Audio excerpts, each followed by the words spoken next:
तो हेलो दोस्तों, कैसे आप सब? उम्मीद है अच्छे होंगे। तो आज हम बात करेंगे ई सिम के बारे में। तो अगर आपको डायरेक्टली अपना आपका जियो सिम ई सिम में कैसे कन्वर्ट करना है वो जानना चाहते हैं तो आपको एक टाइम दिख रहा होगा स्क्रीन पे, उस टाइम पे आप स्किप कर जाइए। बट अगर आपको उससे पहले आपका जो मतलब डिसीजन है अपना नॉर्मल सिम ई सिम में कन्वर्ट करने का वो आपको जानना है कि ठीक है कि नहीं है, उसका प्रोज और कॉन्स जानना है, तो आप बने रहिए कि तो आपको डिसीजन लेने में आसानी होगी कि आपको ई सिम करना चाहिए या नहीं चाहिए, क्योंकि बाद में आपको करने के बाद परेशानी हो सकती है इसको लेकर। तो पहले हम सिम के बारे में बात कर लेते हैं। जो नॉर्मल सिम है तो उसका पहला इंट्रोडक्शन हुआ था 1991 में, और तब उसका साइज़ था एक आईडी कार्ड के आपका या फिर डेबिट कार्ड के साइज़ का। बट उसके बाद जब उसको फ़ोन में इंट्रोड्यूस करना पड़ा तब उसका साइज़ ड्रास्टिकली रिड्यूस किया गया, और अब जो स्टैंडर्ड आप नॉर्मल सिम यूज़ करते थे पहले वो साइज़ किया गया, जिसको कहीं कहीं मिनी सिम भी बोला जाता था। बट जैसे फ़ोन और भी एडवांस होता गया तो मैन्युफैक्चरर को और स्पेस की ज़रूरत हुई फ़ोन में, तो सिम को क्या किया और छोटा किया गया। तो फिर माइक्रो सिम इंट्रोड्यूस किया गया जिसमें चिप और उस चिप के अराउंड थोड़ा बहुत प्लास्टिक का रहता था। और उसके बाद और जगह की ज़रूरत पड़ गई फ़ोन में, तो माइक्रो सिम को और छोटा किया गया और इंट्रोड्यूस किया गया नैनो सिम, जिसमें सिर्फ चिप का ही जगह रहता था। बट उसके बाद मैन्युफैक्चरर ने सोचा यार इतना भी जगह क्यों दे, तो इसको हटा ही दो। तो फिर इंट्रोड्यूस किया गया बिल्कुल जो लेटेस्ट है अभी सिम का टेक्नोलॉजी, वो है ई सिम, मतलब एम्बेडेड सिम। हाँ, यहाँ पे ई सिम नहीं है क्योंकि ये फिजिकली नहीं आता, ये आपको मिलता है ऐसे ही फ़ोन के अंदर। तो मैन्युफैक्चरर क्या करता है कि आपको जो मतलब मैनुअली जो सिम के लिए जगह देता था, आपको लगा के आपको एंटर करना पड़ता था, उसके जगह इसका जो मदरबोर्ड आता है उसमें एक छोटा सा तिनके से भी कितना गुण कम साइज़ का एक जो माइक्रो प्रोसेसर है वो वहाँ पे एम्बेड कर दिया जाता था मैं अपने मदरबोर्ड में। तो उतना सा जगह, मतलब इतना जगह के मतलब सिर्फ उतना सा जगह लेता था। तो मैन्युफैक्चरर को अपने फ़ोन में मतलब और भी जगह मिल गया दूसरी चीज़ें पुट करने के लिए, क्योंकि फ़ोन के अंदर एक कतरा कतरा जगह मतलब बहुत ही ज़्यादा इंपॉर्टेंट है। जैसे आपको तो पता ही है कि स्पेस के लिए ही तो एप्पल ने हेडफोन जैक को निकाला अपने फ़ोन से, वरना तो यू नो तो जो भी है, तो इसके लिए वो सब किया गया। तो पहले हम जान लेते हैं कि इसका कुछ फ़ायदा क्या है और अगर कोई नुकसान है तो वो क्या है। तो पहला तो फ़ायदा मैंने आपको बता दिया कि स्पेस, तो वो तो मैन्युफैक्चरर का फ़ायदा है और आपका भी थोड़ा फ़ायदा है, क्योंकि अगर ज़्यादा जगह मिला तो ज़्यादा अच्छे फीचर्स फ़ोन में डाल पाएंगे मैन्युफैक्चरर, ज़्यादा बड़ा बैटरी हो पाएगा, ज़्यादा बड़ा कैमरा हो पाएगा। तो यही सब चीज़ें आपको इनडायरेक्टली मिलता रहेगा फ़ोन में। तो ये एक लाभ है। और दूसरा जो सबसे बड़ा मुझे प्रो लगता है, क्योंकि सोचिए अगर आपका फ़ोन कहीं चोरी हो जाए तो आपको क्या है, एक जो चोर करेगा तो सिम निकाल के फेंक देगा, बस हो गया, आपका फ़ोन का अब लता पता नहीं है। बट अगर आपका ई सिम डला हुआ है तो चोर निकालेगा क्या यार। तो जब तक फ़ोन के अंदर मतलब वो सिम डला हुआ है ई सिम, तो तब तक उस आपको अपने फ़ोन का लोकेशन मिलता रहेगा।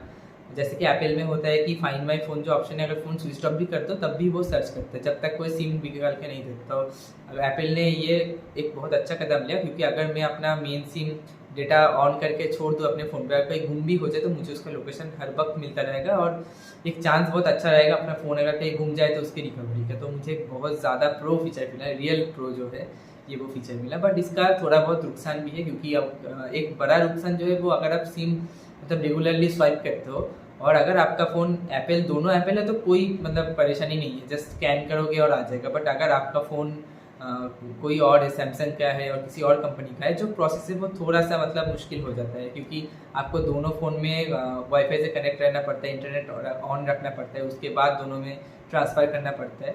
तो थोड़ा बहुत कॉम्प्लिकेटेड हो जाता है ये सीन। बट हो सकता है कि बाद में ये सब ठीक हो जाए, जब और भी ज़्यादा लोग ये सब एडप्ट करने लगे ई सिम पे, तो तब ये सब ठीक हो जाए। तो अब आते हैं मेन क्वेश्चन में कि ई सिम में आप कन्वर्ट कैसे करें अगर आपके पास जियो का सिम है और आपके फ़ोन में ई सिम सपोर्ट है, तो उसके बारे में बात कर लेते हैं। तो पहली स्टेप आपको सेटिंग्स में जाना होगा। तो अपने आईफोन के सेटिंग्स में जाइए और उसके बाद आपको सीधे जाना होगा, ऊपर ही है आई थिंक, सीधे जाना होगा जनरल में। तो आप जाइए जनरल में और उसके बाद आपको जाना होगा अबाउट में। तो अबाउट सेक्शन में आपको थोड़ा सा नीचे मिल जाएगा आपका EID नंबर और आपका IMEI नंबर। तो जैसे कि आप देख सकते हैं IMEI 1 और IMEI 2 और EID के लिए सिर्फ एक ही नंबर, क्योंकि ये मोबाइल पे एक IMEI आपका काम करेगा फिजिकल सिम में और दूसरा काम करेगा EID मतलब ई सिम के साथ। तो आपको ये जो नंबर है ये आपको कॉपी कर लेना है कहीं पे, और दोनों नंबर कॉपी करने के बाद आपको एक SMS सेंड करना होगा अपने जियो सिम उसको इंसर्ट करके अपने फ़ोन पे। तो जैसे ही आप अपना EID नंबर और IMEI नंबर कॉपी कर ले और उसके बाद आपको अपने मैसेज में जाना है और 199 पे मैसेज करना है लिख के कि गेट ई सिम, और कोई भी स्पेस नहीं रहेगा और ऑल कैपिटल रहेगा। तो गेट ई सिम लिखने के बाद एक स्पेस देना है और उसके बाद अपना EID नंबर लिखना है और EID नंबर के बाद एक और स्पेस देना है और अपना IMEI नंबर लिखना है आपको, और उतना ही लिखना है बस। उसके बाद इसको जस्ट आपको सेंड कर देना पड़ेगा।